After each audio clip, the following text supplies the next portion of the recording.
Evangelho de Lucas, capítulo 2, do versículo 1 ao 7. Naqueles dias, foi publicado um decreto de César Augusto, convocando toda a população do império para recensear-se. O primeiro recenseamento, foi feito quando Quirino era governador da Síria. Todos iam alistar-se, cada um à sua própria cidade.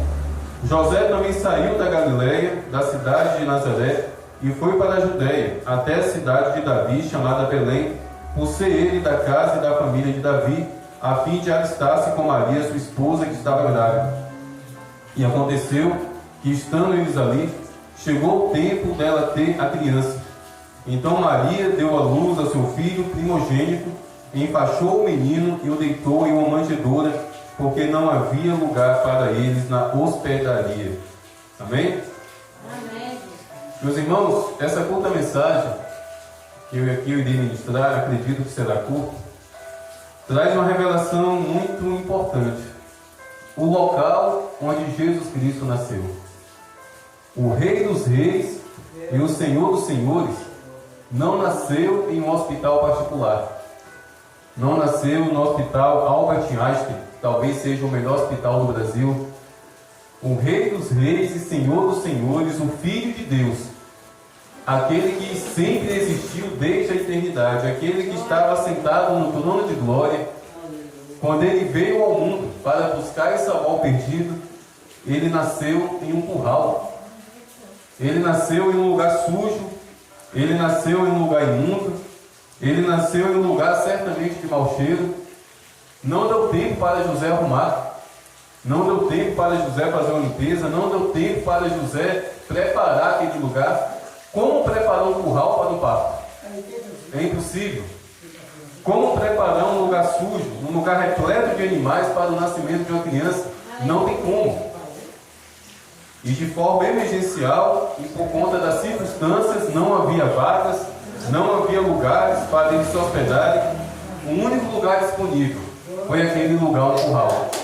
Sujo, imundo, podre, e pode ter certeza, certamente havia ali fezes de animal. E Jesus não teve um berçário, Jesus não teve um berço. Ele foi colocado na manjedoura, que é um local onde os animais se alimentavam. Que era um local onde os animais, os bois, as vacas, o cavalo, ali se alimentavam. Veja o local onde o Rei dos Reis e o Senhor dos Senhores nasceu. Meus irmãos, aquele curral é uma simbologia do meu e do seu coração. No dia que nós aceitamos Jesus, o nosso coração estava mais sujo e mais imundo do que aquele curral. Aquele curral estava sujo? Estava. Certamente havia carrapatos, havia pulgas, lacraias, havia sujeira, era um curral. Mas acredite, pior do que aquele curral estava o nosso coração antes de recebermos Jesus. E mesmo sabendo que o nosso coração estava naquela situação, quando arrependido nós nos colocamos de joelhos, Ele não disse não. Ele não disse, eu não quero você. Ele não disse o quê? Nesse coração imundo, nesse coração sujo, você quer que eu entre nesse coração? Jesus não disse isso. Mesmo o nosso coração estando naquela situação, quando nós abrimos a nossa boca para dizer, Jesus, eu te aceito como meu Salvador, Ele veio. Ele habitou no nosso coração e fez nascer no nosso coração a misericórdia e a salvação. Meus irmãos, o Natal, o verdadeiro Natal, é aquele dia onde arrependido você aceitou Jesus. O Natal na minha vida aconteceu no dia 5 de outubro de 2008. Foi ali, naquele dia, naquela noite, que a salvação de Deus por meio de Jesus Cristo nasceu no meu coração. Sujo, imundo, miserável. E pode ter certeza, meus irmãos, o pecado fede mais do que fezes de boi. O pecado fede mais do que fezes de cavalo. O pecado fede mais do que qualquer imundície que nós possamos conhecer. Imagine a pior carniça que você já sentiu adentrando nas suas narinas. Eu nunca senti e não quero sentir, mas dizem que o odor de um corpo humano em decomposição é terrível. Nunca senti nem quero sentir, mas acredite, o pecado fede mais. O pecado fede infinitamente mais do que corpo, do que um cadáver, sendo decomposto ali pelo tempo, pela terra. Mas naquele coração sujo e imundo que é do meu, no dia 5 de outubro de 2008, dentro do meu quarto, por volta da meia-noite, Jesus Cristo veio adentrar. E ali ele começou uma obra de arrependimento, de transformação, de restauração. E há 14 anos, as águas do Espírito Santo estão limpando esse curral chamado coração do pastor Nilton. Porque quem disse que o meu coração deixou de ser um curral? Continua sendo um curral. Ainda tem um cavalo aqui dentro desse curral chamado meu coração, que de vez em quando dá cada coisa, que de vez em quando dá cada relincho. Ainda há fezes aqui nesse curral do meu coração. Meus irmãos, há 14 anos eu dou trabalho para Jesus. E ai de mim se não fosse a misericórdia dele. Pense em um versículo que nós não valorizamos. As misericórdias do Senhor são a causa de não sermos consumidos. Você tem noção do que é isso? Se não fosse a misericórdia de Deus, logo cedo pela manhã, a nossa vida seria totalmente consumida e destruída. E antes de abrirmos os nossos olhos, antes de colocarmos os nossos pés no chão, antes que o galo cante, a misericórdia dele vem e se renova para impedir com que a nossa vida seja fulminada. Ah, meus irmãos, a obra da salvação não se completou no dia que nós aceitamos Jesus. Ali a obra da salvação começou, iniciou-se. Há muita coisa a ser limpa, há muita coisa a ser transformada, há muita coisa a ser restaurada ainda no meu coração. Há muita coisa a ser mudada ainda na minha vida. E não é porque Jesus não tem poder, é porque a obra da salvação operada por Jesus Cristo na minha vida depende da minha renúncia, depende da minha rendição, depende da minha atitude de dar liberdade para Jesus transformar e restaurar a minha vida. Porque Jesus, meus irmãos, não é como Satanás. A Bíblia fala que o ladrão ele vem para roubar, matar e destruir. Ladrão não bate na porta para roubar uma casa. Ó, eu vim roubar a sua casa, posso entrar? Não é dessa forma. E por isso que nós atribuímos esse versículo a Satanás. Satanás não bate na porta de ninguém para causar uma destruição.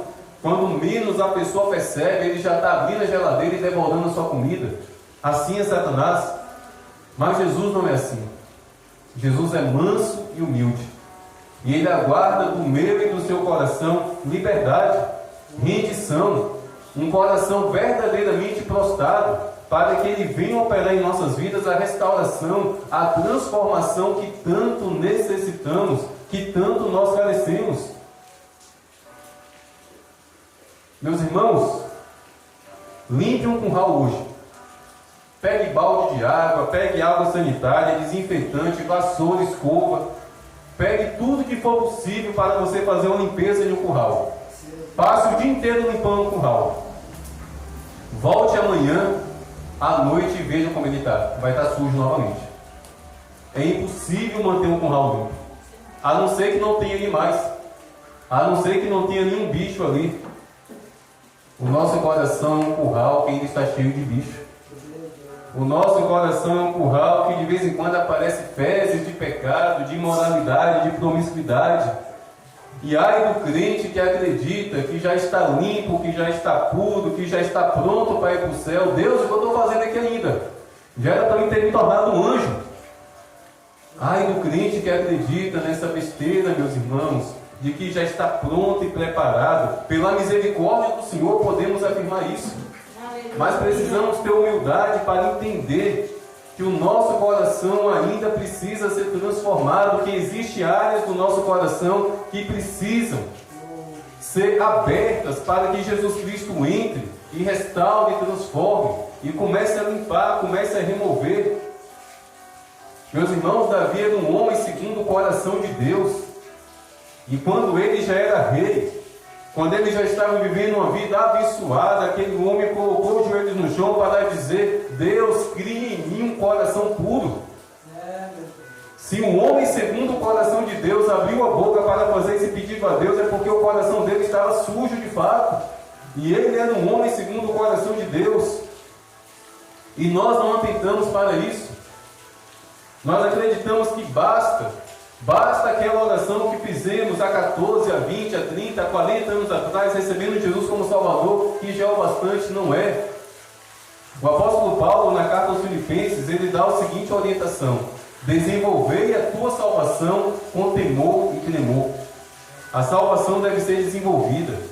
A salvação deve ser conquistada. A salvação deve ser trabalhada dia após dia. Como, pastor? Se rendendo, se prostrando e reconhecendo, meus irmãos, as nossas fraquezas. Reconhecemos que somos falhos, que somos pecadores, que somos tendenciosos ao pecado. Meus irmãos, não permita que em nenhuma das suas orações você não peça perdão a Deus. Se tem uma coisa que eu vigio em minhas orações, é justamente isso. Antes de eu pedir qualquer coisa ao Senhor, antes que eu apresente a vida de qualquer pessoa diante do altar de Deus, eu reconheço a minha pequenez, eu reconheço a minha miséria, eu reconheço os meus pecados e eu clamo pela misericórdia do Senhor. Porque quem sou eu para acreditar que eu posso entrar na presença de Deus de qualquer jeito? Quem sou eu para acreditar que eu posso entrar na presença do meu Deus de qualquer forma? Ah, meus irmãos, somente em arrependimento. É somente em arrependimento que nós devemos entrar na presença do Senhor. De nada adianta chegarmos diante de Deus e dizer: Senhor, dá licença, eu sou um pastor. Anjo, ó, dá licença aí, eu sou um presbítero. Anjo, ó, eu sou um dirigente do culto. De nada adianta dar carteirada no céu. No céu, diante do trono, diante do altar, é reconhecermos as nossas fraquezas. É reconhecer que ainda há no nosso coração muito a ser transformado, muito a ser restaurado, muito a ser limpo. É muito bonito quando nós cantamos ou até mesmo orando: Espírito Santo, vem sobre mim. Espírito Santo, enche o meu coração. Sem antes sondarmos o nosso coração para ver se de fato o nosso coração é digno de receber o Espírito Santo. Ele é santo. Ah, meus irmãos, vamos buscar o lavar regenerador por meio do sangue de Jesus Cristo. Vamos permitir com que Jesus de fato limpe, transforme o nosso coração. Vamos permitir com que dia após dia seja um Natal no nosso coração, onde a misericórdia do Senhor nascerá no nosso coração dia após dia, mas sem reconhecer os nossos pecados, sem reconhecer as nossas transgressões, sem reconhecer que somos falhos, de nada adiantará. Estaremos enganando a nós mesmos, estaremos manipulando a nós mesmos, estaremos tendo a aparência de santidade, mas com o coração distante do Senhor. Esse povo me honra com os lábios, mas o seu coração está distante de mim. Eu fico imaginando a tristeza que deu no coração daquele povo quando ouviu isso da parte de Deus. O engraçado é que Deus disse que eles estavam honrando com os lábios, ou seja, aquele povo estava adorando, aquele povo estava cantando, aquele povo estava cantando hinos da harpa, aquele povo estava pregando. E Deus disse: é verdade, vocês estão me honrando com os lábios, mas olha só, o seu coração está longe, está distante de mim. E por quê?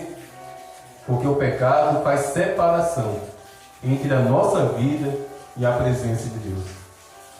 O pecado é uma tesoura, meus irmãos, que rasga a nossa comunhão com o Espírito Santo do Pai, com o Espírito Santo de Deus. O pecado é um bisturi, é um estilete, é uma faca afiada que nos separa da graça do nosso Deus. Arrependimento. Arrependimento, constante arrependimento. E a necessidade, meus irmãos, de permitirmos com que Jesus Cristo, da mesma forma que adentrou no templo de Jerusalém e colocou todo mundo para correr, os ladrões, os imorais, os bodes, as ovelhas, da mesma forma que Jesus Cristo fez um chicote de corda, entrou dentro do templo, colocando para fora tudo aquilo que estava de errado. É necessário Jesus entrar no nosso coração com um chicote. É necessário.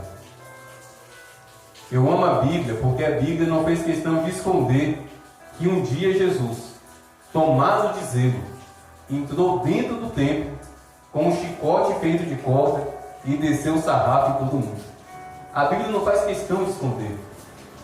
E não faz questão de esconder, meus irmãos, justamente por isso. Porque aquele templo é uma simbologia do nosso coração. E precisamos permitir com que esse Jesus, com um chicote de cordas na mão, entre no nosso coração. Vai doer, mas vai sarar. Vai doer, mas vai curar. Vai doer, mas vai nos transformar. Vai doer, meus irmãos, mas vai transformar a nossa vida de glória em glória. Que Jesus Cristo assim tenha essa liberdade no curral que há no meu coração. Me perdoe dizer isso, no curral que há no seu coração, e que Ele venha transformar esse curral que é aqui dentro de mim verdadeiramente em um templo, morada e habitação do Espírito Santo. Porque o fato de Jesus ter nascido em um curral sujo, meus irmãos, não nos dá liberdade de manter a presença dele em nosso coração sujo. O fato de Jesus ter nascido em um lugar impróprio não significa que nós temos a liberdade de fazer com que o nosso coração seja impróprio para Ele. O fato de Jesus ter nascido em um curral sujo, imundo, não nos dá liberdade de acreditar que tudo bem, se Ele nasceu em um lugar sujo e imundo, Ele pode ficar no meu coração do jeito que eu estou. Temos que tomar muito cuidado com algumas mentiras. Quem já ouviu o seguinte versículo? Deus me aceita como sou. É uma mentira. Primeiro porque não é um versículo, não está na Bíblia. Meus irmãos, Deus não nos aceita como somos, não. Deus nos recebe como nós somos. Mas o propósito dele é mudar, é transformar. O propósito de Deus é que nós venhamos deixar aquela coisa suja e imunda que nós somos para nos tornar um vaso novo. Ele nos recebe como nós estamos. Ele nos recebe como somos porque Ele é misericordioso. Ele recebeu todos aqueles que foi até Ele do jeito que aquelas pessoas estavam, mas aquelas pessoas foram transformadas. Maria Madalena foi até Jesus quando ela foi pega em um ato de flagrante adultério. Mas veja como a vida daquela mulher mudou. Um dia, ela foi jogada aos pés de Jesus em flagrante adultério. Mas tempos depois, quem é que estava aos pés da cruz convertida e perseverando sem medo aos pés da cruz? Maria Madalena estava. Ela foi jogada aos pés de Jesus carregada por 7 demônios. Os evangelhos dizem isso, que aquela mulher era dominada por 7 demônios. Mas quem foi que anunciou o Jesus Cristo ressurreto? Maria Madalena. Foi ela que anunciou que Jesus Cristo havia ressuscitado.